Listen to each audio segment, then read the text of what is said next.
Boa noite a todos. Bom, na verdade, essa palestra não será só de minha responsabilidade. Eu estarei junto com o Edgar e comigo vamos hoje fazer aqui uma palestra um pouco diferente. E em certo momento eu paro e ele fala de coisas sérias. Tá bom? Então, o tema que nos traz nessa noite é um tema prático. Essa semana foi uma semana muito importante para as nossas vidas. Essa semana foi a semana da campanha do quilo nesse município. E ela surgiu de uma vontade de uma instituição espírita que fica lá no bairro de Pau Amarelo, conhecida como Caminho da Luz. E essa instituição ela existe há muitos anos. E foi lá que eu fiz a minha primeira palestra. Óbvio que eu levei minha mãe na primeira palestra, como eu faço todas as vezes, ela está aqui, eu não vou dizer que ela está ali sentada, porque na medida em que termina a palestra, ela bate palmas e as pessoas seguem junto para a gente não passar vergonha. Então, há 26 anos atrás, eu fiz uma palestra nesse centro espírita que fica lá em Pau Amarelo. E eu lembro que para fazer essa palestra eu me preparei muito, que era a minha primeira palestra espírita. E o tema foi caridade, exatamente o tema de hoje. E eu fiquei pensando, como é que eu vou conseguir falar 50 minutos numa casa espírita? Porque palestra espírita é muito longa, minha gente. Você vai para um congresso internacional, dando a gente 20 minutos, no máximo 15. Eu não sei como é que você fala 15 minutos num congresso internacional. Mas palestra espírita é de 50 minutos. E se o palestrante for igual a mim, ele passa no tempo. Eu vou falar nessa casa há 26 anos atrás, a convite de Dalécio, que era o presidente e fundador da casa. O pobre não sabia que era meu início, deixou eu ir. E quando eu fui fazer essa palestra, eu estudei tanto, eu juntei tanta informação que eu jurava que não ia dar tempo em 50 minutos. Eu não era professor ainda, não sabia nada de metodologia, muito menos da didática de uma palestra. E por fim, quando eu pensei que não ia dar tempo, eu só tinha falado 5 minutos do que eu tinha estudado e o tempo já tinha acabado. E eu acho que o povo estava assim, cada olhando para o meu lado, porque eu disse, não, para dar tempo de falar tudo, começar a falar rápido, falar tudo agora. E a gente ia correndo, tentando ver se coloca toda a informação.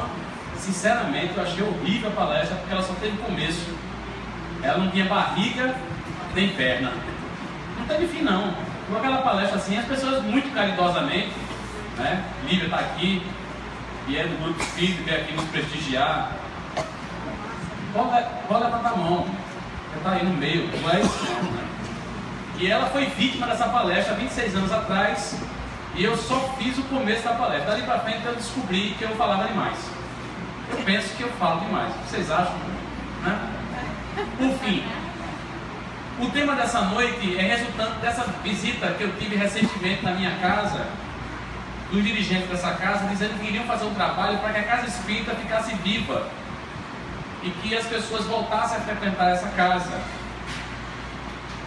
E nós tivemos uma ideia, não sozinho, mas com outros amigos. Leninha está aqui também, do Paz e Luz, e outros grupos espíritas, Maranguape 2, Maranguape 1, de Arthur Lundgren, de Jardim Paulista Baixo. A gente juntou um bocado de espírita e fomos pensar numa saída. E pensamos numa campanha do quilo gigante.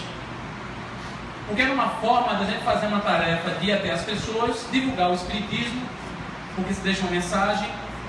E na mensagem tinha lá o endereço do grupo espírita. Então as pessoas vão poder procurar o grupo espírita, porque a casa espírita, na verdade, é um ambiente para se estudar, para se iluminar, para se libertar. Mas não é se libertar do inimigo, não é para se libertar de alguém que está fora da gente, é para se libertar do ser velho que existe em nós, para nascer um ser novo, com novas ideias, com novos pensamentos, mas principalmente com novas ações. E no decorrer dessa ideia foi surgindo mais ideias, porque a espírita adora comer, falar e ter ideias. E, né? E bazar também. Mas tem outras coisas que as espíritas gostam. Então, nós pensamos que o ideal seria fechar essa semana de uma forma diferente, com arte. E nós vamos ter o primeiro sarau espírita em Paulista, que vai ser lá junto ao terminal do ônibus de Pau Amarelo, que é a melhor referência para a gente saber onde vai ser o evento. Vocês receberam um convite, com certeza, e nós esperamos todos vocês lá. Vai ser muito interessante. Uma rua vai ser fechada, vai ter um palco, toda uma organização para receber as pessoas, vai ter comida, não se desesperem, vai ter comida, vai ter food truck, é uma comida estranha que é no caminhão, vai ter comida espírita nas barraquinhas famosas do movimento espírita, que ajuda os grupos espíritas também a trazer algum recurso que ajude em alguma tarefa da casa espírita, mas vai ter arte, com vários grupos espíritas que vão se apresentar, e a gente termina com Jean Julius Christian Sibelius reencarnado. Sabe quem é? Sibelius Donato da Paraíba, porque Sibelius é a reencarnação do finlandês. E quem disse não fui eu, quem disse foi Chico Xavier. A reencarnação desse finlandês famoso foi aqui na Paraíba, na nossa vizinha, irmã Paraíba. E Chico Xavier conviveu com Sibelius quando ele em espírito frequentava a casa de Chico Xavier, na verdade o quintal onde se fazia o evangelho lá embaixo da árvore. E Sibelius passou 20 anos frequentando, e Chico Xavier vendo aquele espírito o tempo todo, mas ele nunca se pronunciou. No dia que ele se pronunciou em espírito, foi para dizer que ia reencarnar no Brasil, ia reencarnar na Paraíba, que ia passar por muitas dificuldades, mas que precisaria muito reencarnar, que ele compreendeu isso convivendo com Chico Xavier aqueles 20 anos, e que aceitava a reencarnação. E ele disse a Chico: Chico, ele em espírito, o finlandês, quando eu estiver encarnado e puder fazer uma música para você, eu irei fazê-la e irei entregar a você pessoalmente. Ele reencarnou na Paraíba, até 5 anos não andava, não falava. Os pais preocupados em dar a ele uma condição mínima, procuraram os médicos, achando que ele teria problemas sérios, que jamais poderia andar. Mas aos 5 anos ele sai dessa inércia e toca um piano dentro de casa, e a mãe jura que enlouqueceu, porque ele toca a surpreto, sem nunca, uma criança de 5 anos, ele tem nenhum tipo de outra forma de comunicação. De lá para cá, Sibelius é um fenômeno que cabe um estudo profundo, porque ele é um caso sugestivo para a ciência de reencarnação. E Sibelius, todos nós temos a oportunidade de vê-lo, geralmente no semestre, mas ele vai estar na praça pública, na rua, tocando para as pessoas. Convide as pessoas para conhecer. Leve um amigo, leve alguém que não conhece a doutrina espírita, não é proselitismo, mas para conhecer a arte espírita, que será lá apresentada, seja no cordel, no Edgar, seja nas apresentações que vão ser feitas por grupos que se apresentam no movimento espírita, e no final o show de Sibelius. Deve começar por volta de 2, 3 horas da tarde, eu boto 2 horas para a gente imaginar 2h30, e vamos até às 19 horas. Vai ter segurança, eu digo segurança, é um local muito seguro, vamos ter banheiros, as pessoas não têm nenhum problema, porque está na rua, vamos ter tudo que é necessário para fazer aquele evento ali. E essa é a culminância de várias palestras que vão ocorrer durante toda a semana em várias casas espíritas daqui, de nossa cidade, e da campanha do Quilo que aconteceu no dia 17, que foi domingo passado, que foi um sucesso. Foram 130 pessoas que participaram dessa campanha do Quilo. Eu desconheço algo parecido com isso, talvez na região metropolitana tivesse sido pensado assim. E foi uma experiência legal, porque nós pudemos fazer isso tudo juntos, e agora a culminância vai ser com arte. Então sejam todos convidados. Mas o tema é a corrente do bem, por isso que a proposta do evento toda é a campanha do Quilo, a corrente do bem, porque vamos fazer esse mesmo evento para outros grupos espíritas em outros bairros, e quem sabe até em outras cidades. A ideia é juntar pessoas sobre o mesmo propósito. A campanha do Quilo é um exercício interessantíssimo para se fazer, mas a doutrina espírita nos ensina que nós precisamos evoluir, avançar no conhecimento espírita, que faz com que a gente entenda que a caridade não é só a coisa material, mas é muito importante alimentar quem está com fome. Nesse exato momento, nós temos no planeta Terra 7 bilhões e 300 milhões de seres humanos encarnados. 1,5 bilhão não irão tomar água potável nessa data. Não terão oportunidade de se alimentar da água potável. 1 bilhão de seres humanos não terão hoje o suficiente para se nutrir. Nós vivemos num mundo onde a globalização nos fez perceber quanto o nosso mundo sofre. Mas ao mesmo tempo, a globalização posta ou imposta nos faz perceber quanto o mundo hoje é solidário. Nós nunca fomos tão solidários. Porque antes nós éramos egoístas e hoje ainda somos. Mas a diferença é que nós éramos egoístas, cegos dessa geografia da fome e da sede e da injustiça que existe no planeta. Nós vivemos num mundo onde estamos separados por ideias e às vezes separados por ações e às vezes, mais que comumente, separados por nações. Jesus não nos ensinou isso. Nós não precisamos ter a mesma religião, nós não precisamos ter as mesmas ideias para que juntos possamos fazer coisas inimagináveis. A corrente do bem é uma expressão da necessidade de nos unirmos, de juntarmos força, porque quando nós juntamos força, nós somos capazes de fazer transformações que ninguém pode acreditar. No livro dos Espíritos há uma pergunta que diz: por que o mal prepondera? Porque para nossas visões humanas, nós achamos que o mal é muito maior do que o bem na face da terra, quando não é. É uma ilusão. Os Espíritos dizem que o mal é agressivo, ele faz barulho, ele é estridente, o bem é tímido. O mal prepondera porque os bons são tímidos, mas quando os bons quiserem, preponderarão. O que nos falta é a corrente, é a vontade de se unir e acreditar que pode sim ser diferente. Porque o crime organizado é chamado assim porque traficantes, assaltantes de banco, traficantes de armas, e sequestradores e outras modalidades do crime se reúnem, se agrupam, se organizam e agem. Por isso são chamados de crime organizado. Cadê o bem organizado? Em que a religião não é um templo. A religião não é um templo. A religião, na verdade, é uma expressão que surge da necessidade da nossa ligação com a espiritualidade, com Deus. É a ligação que cada ser tem individualmente, coletivamente, com a divindade. Mas essa ligação a gente precisa crer nela, de verdade, sem que a gente precise que ninguém seja o intermediador da nossa relação com Deus. Porque as religiões servem para nos orientar, é a nossa escola. Mas o que nós estamos precisando no mundo é de religiosidade.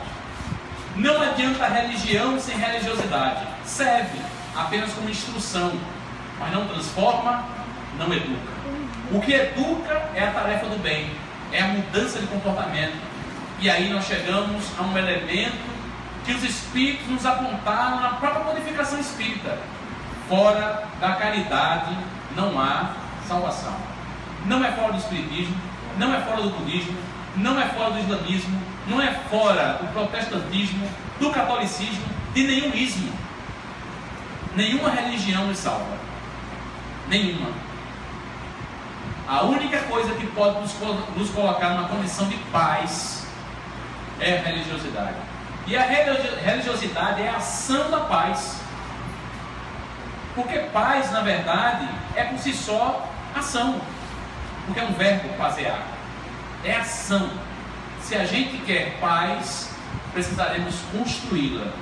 E o instrumento que constrói a paz é a caridade. Portanto, a base do que nós vamos discutir hoje parte do princípio de qual é a nossa finalidade aqui na Terra. Queria passar para Edgar para que ele possa dar continuidade ao que nós colocamos aqui de princípio. Boa noite, meus irmãos. Isso não é combinado não, aí a gente tem que pegar os modos de Fábio. Aí o Fábio estava falando ali, e poeta tem algumas coisas interessantes, que poeta vai se pegando nas palavras.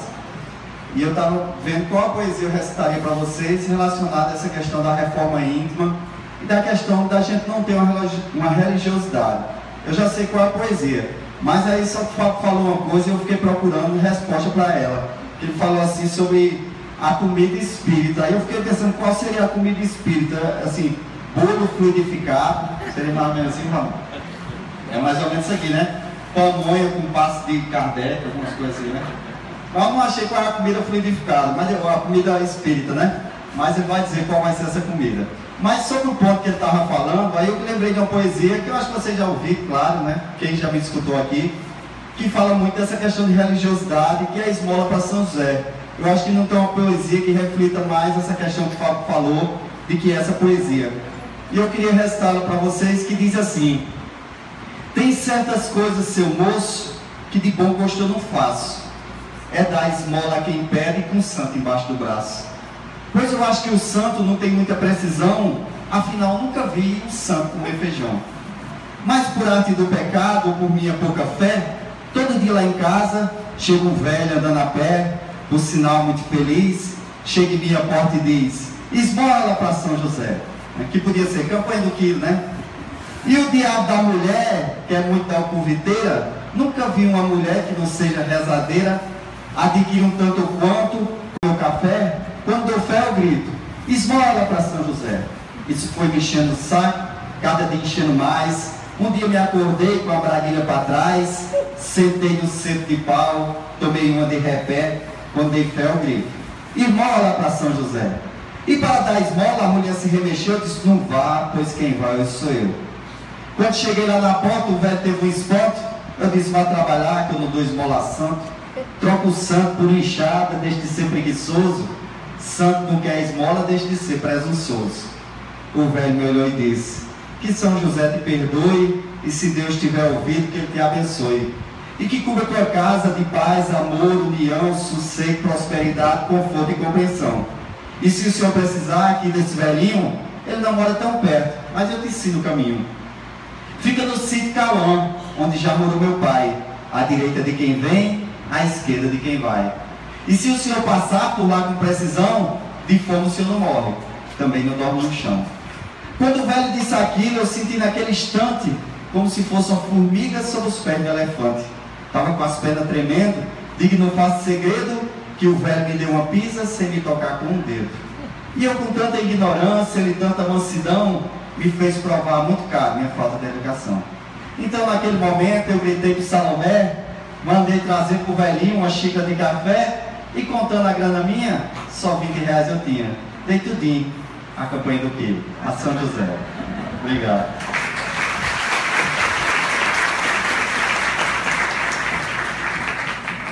Tá vendo, mãe? Só não bateu palma quando eu terminei e ninguém bateu. Então, assim, eu refletindo muito sobre essa semana inteira, eu pensando sobre Jesus, né? Porque assim, nessas horas, a gente precisa de um modelo para que a gente observe ele. Nós somos assim. E eu gosto muito do estudo da geologia, porque eu olho para o planeta e me preocupa muito o que a gente faz no planeta, até porque o planeta é nossa casa. Da mesma forma que a nossa casa, a casa do espírito, é o corpo. A gente precisa cuidar do corpo sem cultuar o corpo. A gente precisa cuidar da casa, que é o planeta, sem achar que o planeta Terra é o centro do universo, mas tem que cuidar. E Jesus é o modelo para as nossas vidas de uma forma tão significativa, mas tão mal compreendida. Não estou dizendo que eu compreendo, só estou dizendo que eu acho que é mal compreendido. Porque existe muita contradição. Um exemplo: Jesus não escreveu nada.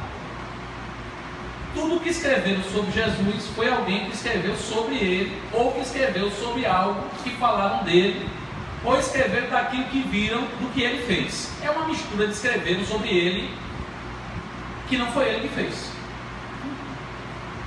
Não estou desmerecendo o texto bíblico, mas Jesus não escreveu. E qual é a razão dele não ter escrito nada? E é parecido com aquilo que a gente tem de Sócrates. Sócrates não escreveu nada, mas Platão foi seu discípulo, e os que vieram depois foram escrever o pensamento de Sócrates. Mas nenhum fora maior que Sócrates. Jesus, de uma forma brilhante, de uma pedagogia que não é indiscutível, não escreveu nada. Como é que pode um professor que não vai para o quadro, não escreve nada, ensinar? Mas ensinar de uma forma que mais nunca ninguém esquece. E não pense que é porque está escrito, não. Porque ele dizia assim para os apóstolos: ide e levai a boa nova. Mas quando ele dizia isso para os apóstolos, não tinha nada escrito, nada para levar, não existia um livro para entregar. O que é que Jesus mandava os apóstolos fazerem? Ouvir, acolher, amar, cuidar, curar. Jesus mandava os apóstolos fazerem caridade. Essa era a boa nova. A boa nova era dizer: se o inimigo bate a tua face, dá outra. Se ele quer que tu caminhe com ele 500 passos, caminha 1000, 10.000, 100.000. Se ele quer tua capa, dá também a túnica. Todo o ensinamento de Jesus é de desprendimento pessoal e de amparo ao próximo. Se é a mulher que ia ser apedrejada, ele se coloca na posição de ajudá-la. Se é o rico que está pendurado, achando que não tem o direito de falar com Jesus, ele chama atenção em conversa, dá atenção. Se é alguém que pergunta: quem tem direito a esse céu que você fala, a esse reino que você diz que existe, ele diz que tem direito a esse reino aquele que tiver de misericórdia. Ele não fala em nenhum doutor da lei. Peraí, a regra mudou porque Jesus foi embora, ou a regra é a mesma antes de Jesus, durante Jesus e depois de Jesus? A regra é a mesma. O homem descia de Jerusalém a Jericó. Esse homem foi assaltado, machucado, despido, deixaram ele desmaiado, levaram tudo. Ele estava lá jogado no chão. Veio um sacerdote, fez que não viu, passou adiante, ele tinha compromissos. Veio um levita, viu que não era da sua tribo, passou adiante, deixou caído. Veio um samaritano. Olha, samaritano não valia nada para a sociedade do tempo de Jesus. Era alguém desprezível à sociedade, principalmente por causa de suas crenças religiosas. É por isso que é melhor ser religioso e não ter religião, do que ter religião e não ser religioso. Aí o samaritano pula do seu animal, cuida daquele homem, limpa as feridas, ainda passa lá um óleo no pódio, bota em cima do animal, leva para uma hospedaria, cuida, deixa dinheiro para que se pague do cuidar dele naquela hospedaria, que seria um hospital equivalente, vai embora e diz: na volta, se ainda dever algo, eu pago. Aí Jesus olha para os bobos que perguntavam para ele, nós somos bobinhos, e pergunta assim: quem desses merece o reino do céu? E todos entenderam que ele estava falando do samaritano. Samaritano, né, mestre? Pois é. Merece o reino dos céus aqueles que têm de misericórdia. Misericórdia é a caridade no seu mais alto grau, que é quando você cuida do outro, independente de quem é esse outro. Todos os nomes foram dados a todos os atores dessa história. Só tem um que não tem nome: o homem caído no chão. Esse homem caído no chão pode ser um ser bom e pode ser até um ser que ainda transita na perversidade. Ou não pode? Ninguém sabe quem é aquele homem caído no chão, não. Ninguém perguntou se ele deve de vidas passadas. Ninguém questionou se ele merecia ou não ser atendido. Mas ele foi atendido. Então, misericórdia, a caridade no seu mais alto grau de entendimento. Se a gente olha para a história da humanidade, dá para contar a dedo quem entendeu Jesus. Contar dedo. Isso eu falo quem está marcado na história. Joana d'Arc. Mas o que vai acontecer com ela? Ah, não quero ser caridoso não, que eu vou ser queimado na fogueira. Então, dá para contar a dedos aqueles que entenderam o recado de Jesus. Não adianta ler, saber, ir para um lado e para o outro, conhecer, saber todo e ter todo o conhecimento, se a gente não internalizar de que a boa nova é a mudança de comportamento para a caridade, o respeito ao outro e buscar fazer pelo outro aquilo que a gente deseja para a gente. Jesus é tão sabido que ele botou uma balança, porque às vezes a gente fica pensando, quando é que começa a caridade, quando é que ela termina? Quando eu devo fazer o bem ou não devo fazer? Ele diz, só faça para com o outro aquilo que você deseja para si. Pronto, é uma forma de você ter pelo menos uma balança mínima. Então, desde o início, foi isso que Jesus quis nos dizer. Quando Jesus vai embora e fica, sabe da história, Jesus vai embora e fica? Porque tem gente que está esperando Jesus até hoje. Eu tenho um amigo que diz, olha, Jesus vai voltar, vai voltar, e ele está esperando que Jesus volte. Eu respeito, mas não vai voltar não. É sério, não sei se vocês estão sabendo disso, mas Jesus não vai voltar. Fato, diga um negócio desse, não vai não. Eu estou lhe dizendo, bicho, não vai voltar. Quem não foi embora, não pode voltar. Jesus estava antes, esteve durante e está depois. Ele não pode voltar. Agora você vai voltar na próxima quinta-feira? E hoje você vai embora? Eu espero que você volte, viu? Qualquer jeito. De qualquer jeito, encarnado, mas volta. Mas Jesus não pode fazer esse movimento. Esse movimento não existe para Jesus, porque Ele é o nosso maior guia espiritual, o nosso maior anjo guardião. Já vi esse anjo deixar alguém solto? Aí eu lembro daquela, quando Jesus disse assim, quando duas ou mais pessoas em meu nome estiver reunidos, eu estarei presente, né? Eu fiquei pensando no navio, o cara cai do navio, fica no mar. Lá, o navio foi embora, você ficou ali, ninguém viu que você caiu. Aí você, eu vou orar e pedir a Jesus para não morrer afogado. Vou tentar fazer qualquer coisa, meu filho, porque vou morrer. Aí você pensa, puxa, tem que ter outro náufrago agarrado com isso, aí não vai ouvir. E nessa circunstância, como é que são dois? Eu pensei, sabe que esse negócio não está errado? Alguém traduziu errado, alguém falou errado, alguém repetiu errado, tem uma coisa errada, porque tem que ser dois reunidos para pedir a Jesus. Aí quando eu me tornei espírita, eu descobri. Porque todo mundo tem um anjo da guarda. Todo mundo é dois. Nós não somos um não. Todo mundo aqui é dois. Tem mais ou menos umas 250 pessoas, tem 500 pessoas aqui hoje, gente. Tá bom dos anjos da guarda, cara, deram muita aula sair e deixar o espaço mais livre, né? Porque na verdade, nós todos temos um responsável por nós. Jesus sabia tanto disso, que para ele isso era um fato, ele via os encarnados, desencarnados, aquele negócio todo. Então a gente passa a entender que nós nunca estamos sós. Mesmo de um Jesus que nunca vai nos abandonar. Mas a gente precisa de alguém mais próximo, a pessoa mais próxima é o nosso anjo da guarda. Falando em anjo da guarda, qual foi a última vez que você falou com o seu? Ah, mas eu quero saber o nome dele. Ah, é mais difícil, você está querendo demais. Eu estou querendo saber quando foi a última vez que você falou com o seu anjo da guarda. Aí uma amiga uma vez disse, nunca falei com ele, porque eu é muito ruim, não posso. Nunca lembrei dele. Eu sei que eu tenho, mas nunca pensei nisso.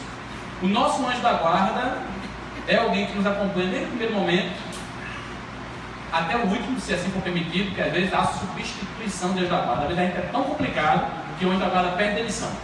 Não é isso não. É que às vezes esse espírito é chamado para uma missão maior e pode substituir. Os espíritos falam disso. Porque os espíritos não desistem da gente. A gente é que às vezes desiste dos espíritos. Jesus não espera de forma nenhuma que a gente ache que ele precisa dar a mão a gente. A mão dele está estendida o tempo todo. É a gente que às vezes não consegue pôr a mão lá, segurar na mão de Jesus. Porque segurar na mão de Jesus não é levantar a mão para Jesus.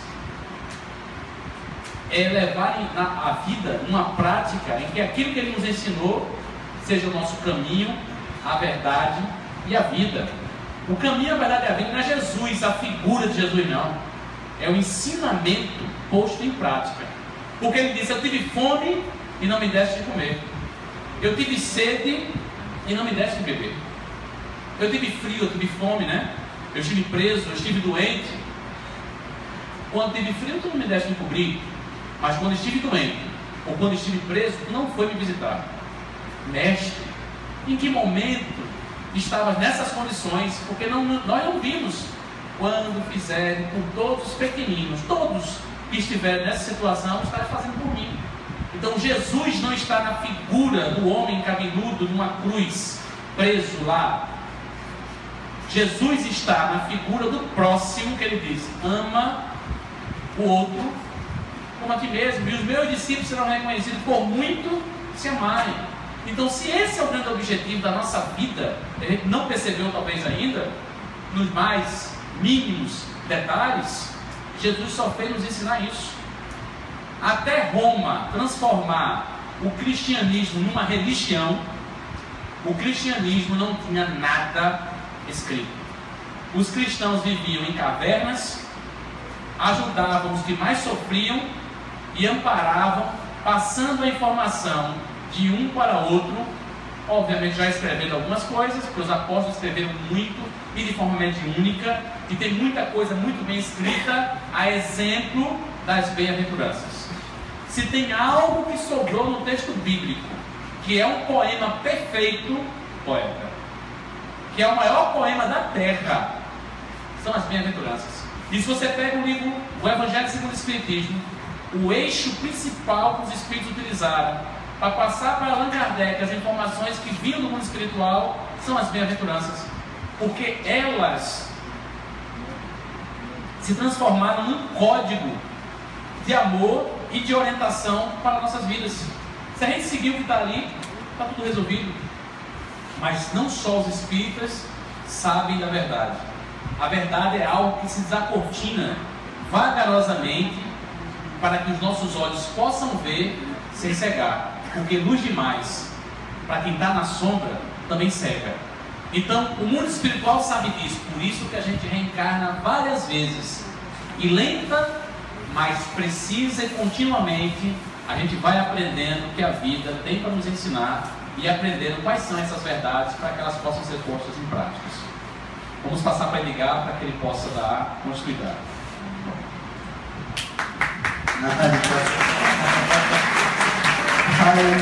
Você vai brigar comigo depois, viu? O Paulo estava falando, a poesia eu também já sei qual que eu vou dizer, mas o Paulo estava falando de Jesus e falando da questão da poesia. Não sei se foi Fábio uma vez que disse que Jesus falava como se fosse poesia, né?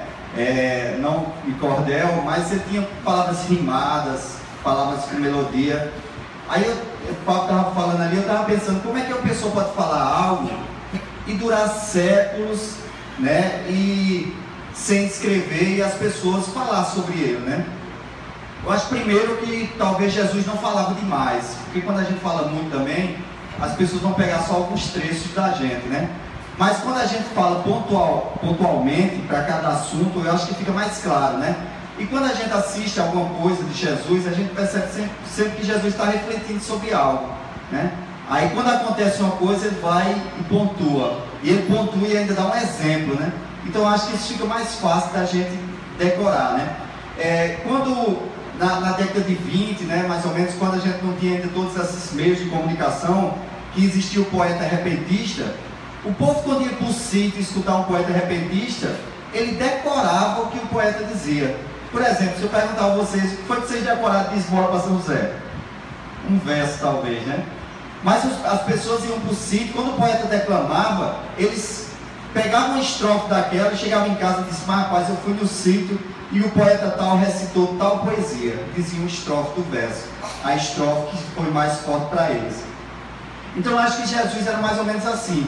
Quando ele pontuava alguma coisa, ele ainda dava o exemplo, ele ainda perguntava depois, né? Ele dizia: quem foi o melhor deles? Aí os cabos samaritanos, né? Mas ele ainda fazia pergunta para saber se você entendeu, né? Então eu acho que é bem por aí.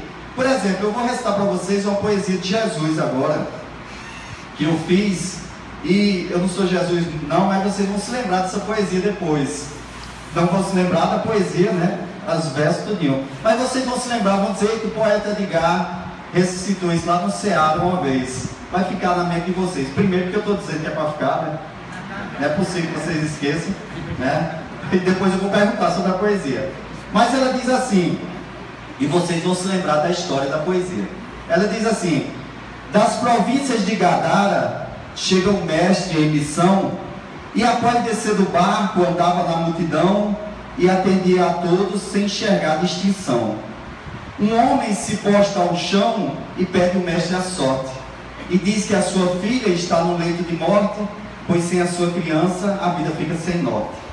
Amigo, já não se importe, irei contigo agora. Ela apenas descansa da vida que lhe aflora, a morte passou por lá, porém não era a hora. E seguindo sem demora o homem que lhe implorou, Jesus, em meio a muitos, algo de estranho notou, e pergunta aos discípulos: quem dentre vós me tocou? Quem dentre nós te tocou? Todos nessa multidão. Responde o seu discípulo sem entender a razão dessa estranha pergunta do nosso mestre irmão. Não sentes a compaixão, o amor depositado? Quem tocou em minha veste sofre o sangue derramado. Se me tocou com amor será curado. Ó Filho de Deus amado, fui eu que te toquei. Tenho um fluxo de sangue e viver eu já nem sei. Mas eu sei que ao te tocar, desse mal eu sararei. Não sou eu que curarei essa tua inquietude, é você quem vai curar, pois tem fé e atitude. E saiba, bela mulher, que de ti só sai virtude. Cristo em sua plenitude vê a mulher ser curada, dá um beijo em sua face e segue sua jornada, feliz por ter encontrado a alma tão iluminada.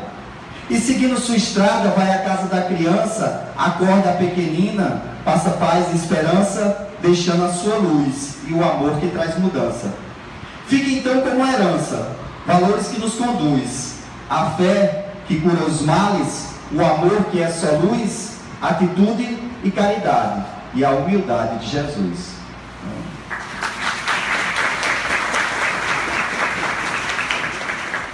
Pois é, mas tudo que Jesus nos deixou no seu tempo, nós fizemos muito também para que não acontecesse. Jesus deixou o amor, a caridade, deixou o exemplo, mas por séculos nós tentamos fazer tudo diferente. Só de feudalismo e só de período aonde a luz se escureceu, contam mais de 600 anos. Foram séculos e séculos e séculos e séculos em que o poder tentou usurpar o verdadeiro poder. O verdadeiro poder está na humildade, o verdadeiro poder está na simplicidade, o verdadeiro poder está na solidariedade. Mas por quantos séculos nós fomos enganados? Foram muitos. Isso é tão forte que isso marcou a nossa vida por muito tempo. O Espiritismo surge num período fantástico da humanidade. O Espiritismo é pós-Revolução Francesa. O Espiritismo é fruto de um movimento espiritual, mas de reflexo de movimento social, que foi o Iluminismo. O Iluminismo já diz a palavra, veio para iluminar. Iluminar o quê? Um planeta que por muito tempo ficou escuro, sombrio, porque essas verdades que a gente conhece de Jesus ficaram escondidas. Mas como foi isso? É simples. Mesmo Jesus tendo dito tudo o que disse, tendo feito tudo o que fez, quem disse que o que foi escrito sobre ele ficou à disposição de todo mundo? Por muitos séculos, milênio, as verdades, mesmo que talvez em determinados momentos mal escritas, nós não tínhamos acesso não. Tem gente que acha que já reencarnou várias vezes e conhece os textos que falam de Jesus. Se nós conhecemos há muito, não tem 300 anos. De todos os 2016 anos, desde que Jesus esteve aqui, se tem algo escrito que a gente leu sobre Jesus nos últimos anos, no máximo tem 300 anos. Significa que nós tivemos 2 reencarnações só. Talvez, porque nós tínhamos um outro problema, o analfabetismo coletivo, que não fazia a gente também compreender nada sobre a história de Jesus. Exemplo, Chico Xavier. Quando Chico Xavier escreveu Parnaso de Além Túmulo, o primeiro livro psicografado por Chico Xavier, quase 60% da sociedade brasileira é analfabeta. Mesmo que as pessoas quisessem ler o livro, não teriam condição. Porque do aramaico para o hebraico, do hebraico para o grego, do grego para o latim, do latim para o inglês, do inglês para o alemão, não, do latim para o alemão, do alemão para o inglês. Do inglês, aí sim, para outras diversas línguas, inclusive o português. Os textos que dizem que nós precisávamos conhecer para mudar a nossa vida, nós não tínhamos direito de conhecer.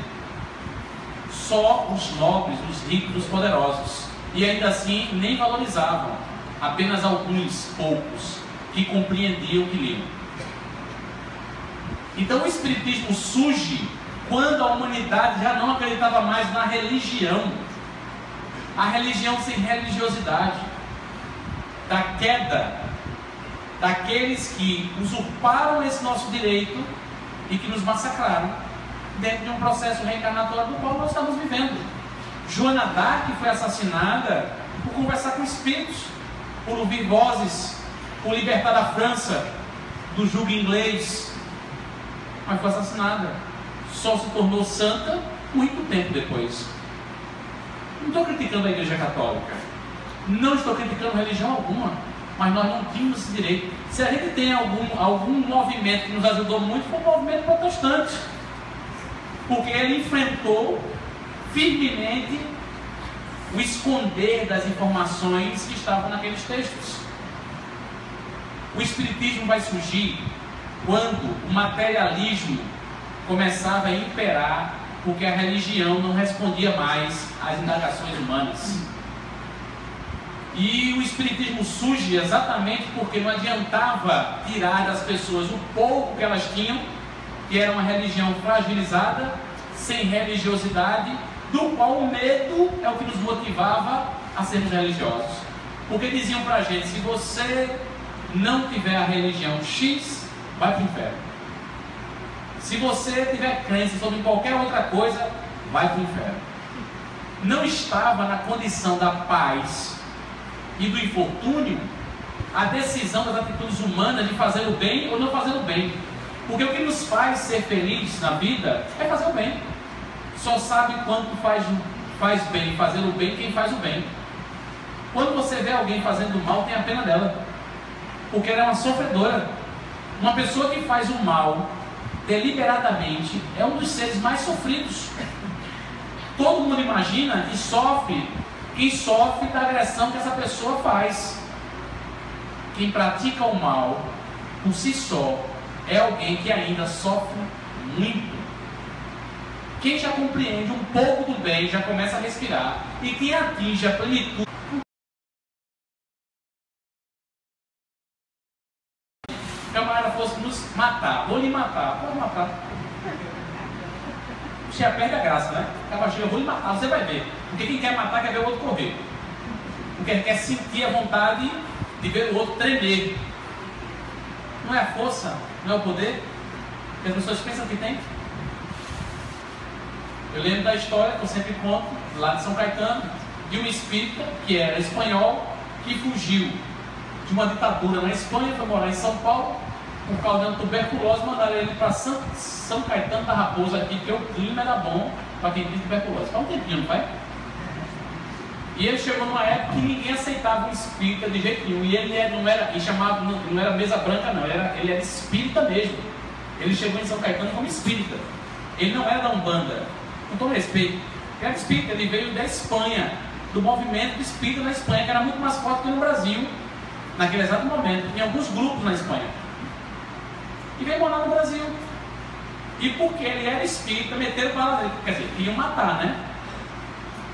E uma vez mandaram matar ele, e o matador chegou, disse: vou matar você. Disse: quem é Benjamim? Sou eu.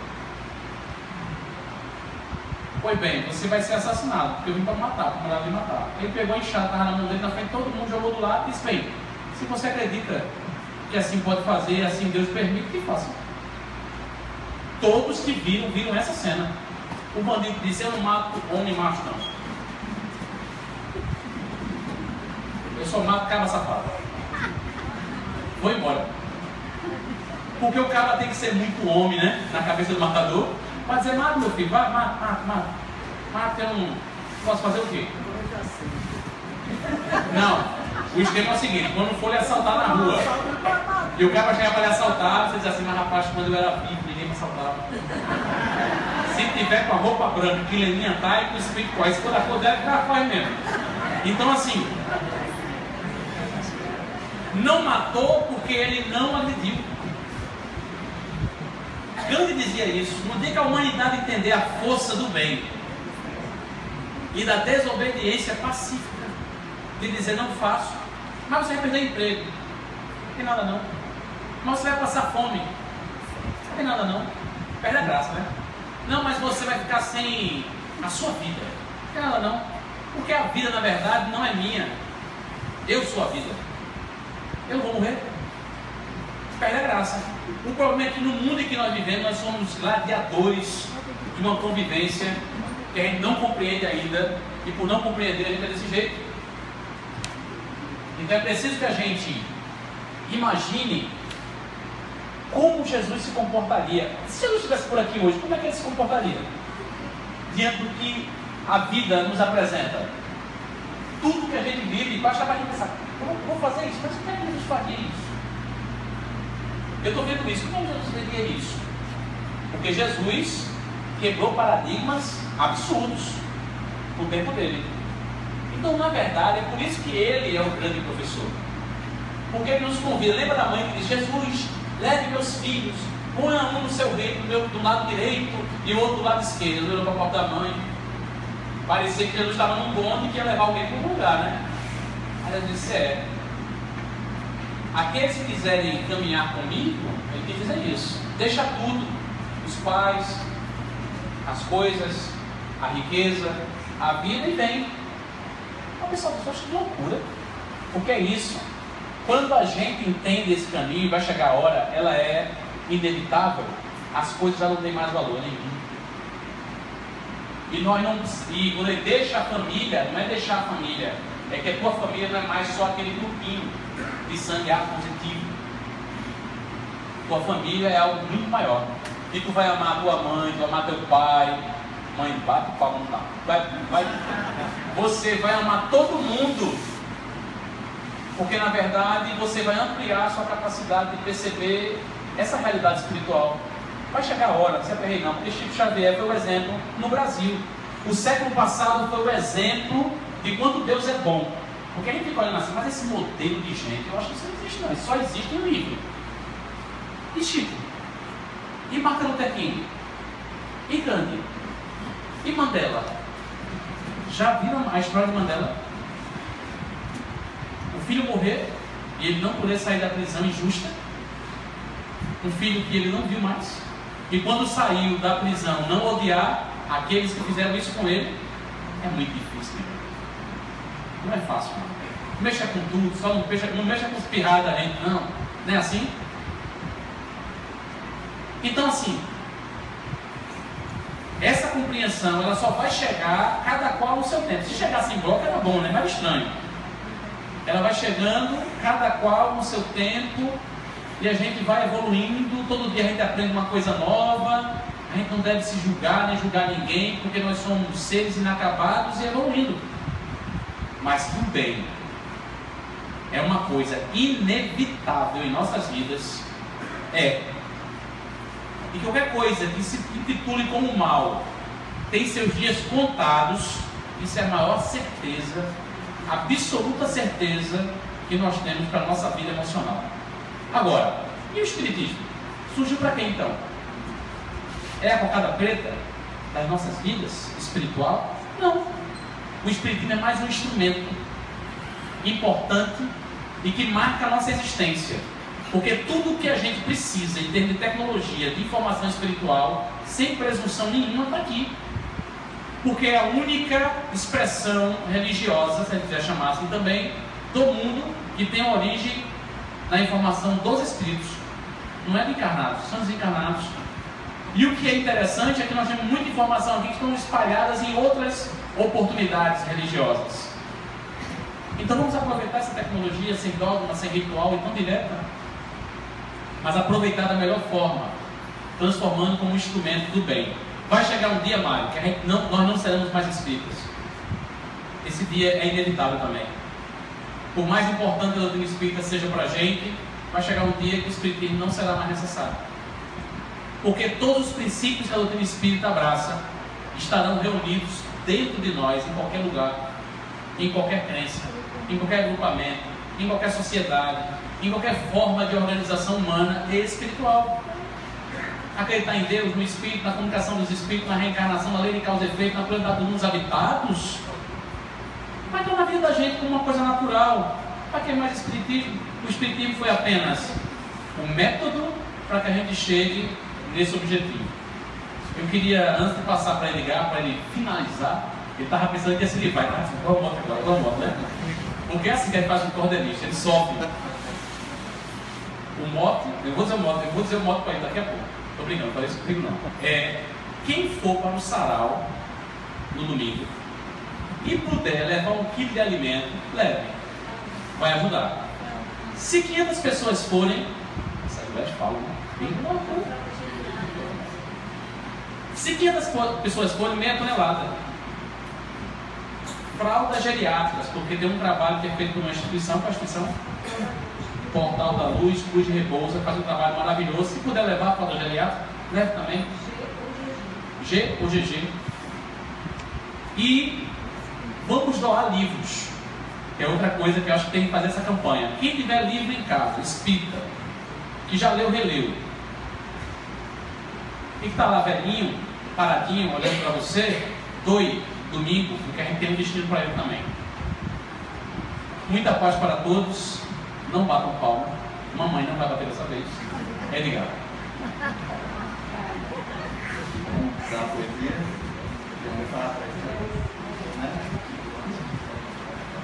Pronto, então vamos encerrar com a poesia. Pronto, como é a última, vocês vão escolher. Vocês querem uma poesia reflexiva ou querem uma engraçada? É para saber que você vai dizer. É porque eu estava vendo Leninha ali, Leninha sempre tem uma que ela quer que eu recite, né? E já que Fábio estava falando disso, eu vou falar de Juvita, porque Juvita nos dá um recado de como a gente deve caminhar. Ela dá de uma forma um pouco diferente, mas é o recado, né?